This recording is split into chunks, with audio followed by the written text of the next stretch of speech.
आज का पवित्र वचन कहता है कि क्या ही धन्य वह मनुष्य है जो दुष्टों की युक्ति पर नहीं चलता और न पापियों के मार्ग में खड़ा होता है और न तुच्छ लोगों की सभा में बैठता है, परंतु वो यहोवा की व्यवस्था से प्रसन्न रहता है और वो दिन रात उसी की व्यवस्था पर ध्यान करता रहता है। और वो जल की नदियों के तीर पर लगे हुए वृक्ष के समान होगा जो अपनी ऋतु में फल लाता है, उसका पत्ता भी न मुरझाएगा और जो कुछ वो करेगा सफल होगा। दुष्ट लोग ऐसे नहीं हैं, परंतु उस भूसी के समान है जो वायु से उड़ा दी जाती है। इस कारण दुष्ट लोग न्याय में खड़े न रह सकेंगे और न पापी धर्मियों की सभा में खड़े रह सकेंगे, क्योंकि प्रभु धर्मियों का मार्ग जानता है परंतु दुष्टों का मार्ग नाश हो जाएगा। आइए इस वचन पर मनन करते हैं। मित्रों, दुनिया में अन्याय हो रहा है और हम इस बात को झुठला नहीं सकते। शायद आज आपके साथ किसी ने दुर्व्यवहार किया है या आपकी गलती ना होने पर भी आप कुछ ऐसी बातों का सामना कर रहे हैं जो आपकी सहन शक्ति के बाहर है। अब कईयों के मन में ये सवाल आता है कि कब परमेश्वर, कब तू मुझे इस सब से बाहर निकालेगा। आइए एक वचन पर और मनन करें जो कहता है कि जो व्यक्ति यहोवा की व्यवस्था से प्रसन्न रहता है वो फल लाएगा।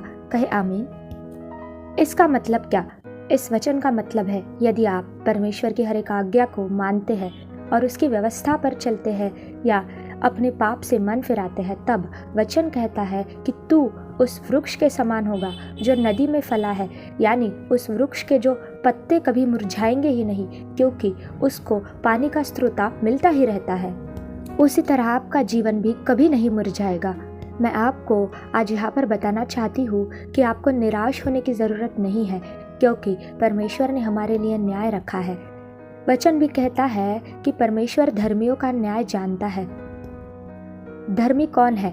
धर्मी हम हैं जो उस पर विश्वास करते हैं कि वो हमें छुड़ाएगा और निश्चित ही वो आपको छुड़ाएगा।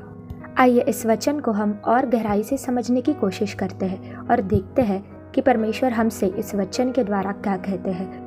जब हम देखते हैं कि इस दुनिया में बुराई बहुत बढ़ गई है और ये सब हमारे लिए असहनीय हो जाता है और हम परमेश्वर से न्याय चाहते हैं कि प्रभु मेरा न्याय कर। मित्रों, अगर हम परमेश्वर के मार्ग में चलेंगे तो वो हमारे लिए लाभ और आशीर्वाद होगा।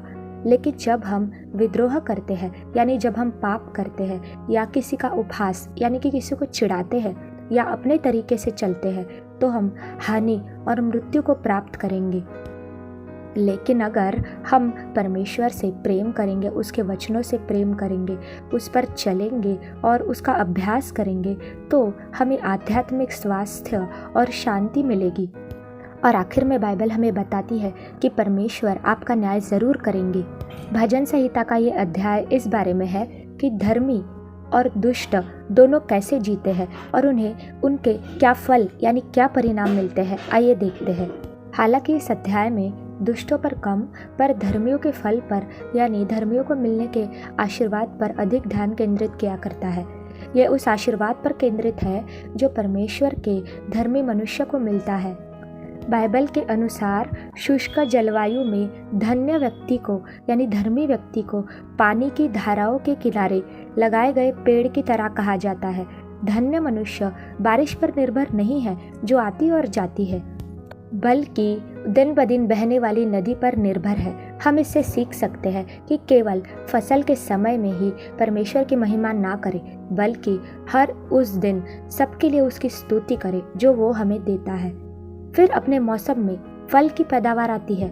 धन्य मनुष्य जल की धाराओं के किनारे लगाए गए उस वृक्ष के समान है जो अपनी ऋतु में फल देता है और उसकी पत्तियां कभी नहीं मुरझाती। धन्य मनुष्य को हर समय ईश्वर द्वारा कायम रखा जाता है।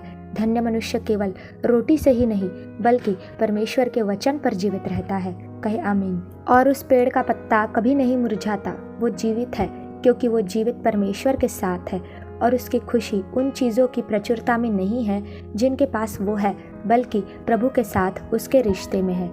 धर्मी लोग अपने आप को दुष्टों के साथ नहीं घेरते हैं या पापियों और उपहास करने वालों की तरह व्यवहार नहीं करते हैं, बल्कि परमेश्वर के नियमों पर अपना ध्यान केंद्रित करते हैं और बहुतायत से धन्य होते हैं, क्योंकि परमेश्वर उन पर नज़र रखते हैं।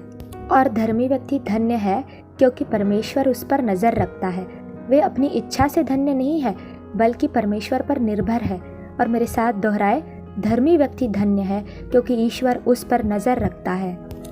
देखिए, जब हम दुष्ट लोगों को पृथ्वी पर हर सफलता प्राप्त करते देखते हैं तो हम संघर्ष करते हैं कि काश हमारे साथ भी इतनी ही सफलता होती, हमें भी सफलता मिलती। लेकिन सामान्य तौर पर पृथ्वी पर भी दुष्टों पर विनाश लाने की बुरी प्रवृत्ति है। जो लोग बुरी जीवन शैली जीते हैं, यानी कि गलत काम करते हैं और अविश्वसनीय रूप से खतरनाक है और हत्या करते हैं, चोरी करते हैं, झूठ बोलते हैं, गलत काम करते हैं, उनके लिए भी परमेश्वर ने न्याय रखा है। मैं यहाँ पर आपको प्रोत्साहित करना चाहती हूँ कि यदि आज आप किसी के द्वारा अन्याय से गुजर रहे हैं तो आपको निराश होने की ज़रूरत नहीं है, क्योंकि परमेश्वर इस वचन के द्वारा आपसे कह रहे हैं कि वे जल्द ही आपका न्याय करेंगे। प्रभु आप सबको इस वचन के द्वारा और इस आराधना के द्वारा आशीषित करे। आमीन।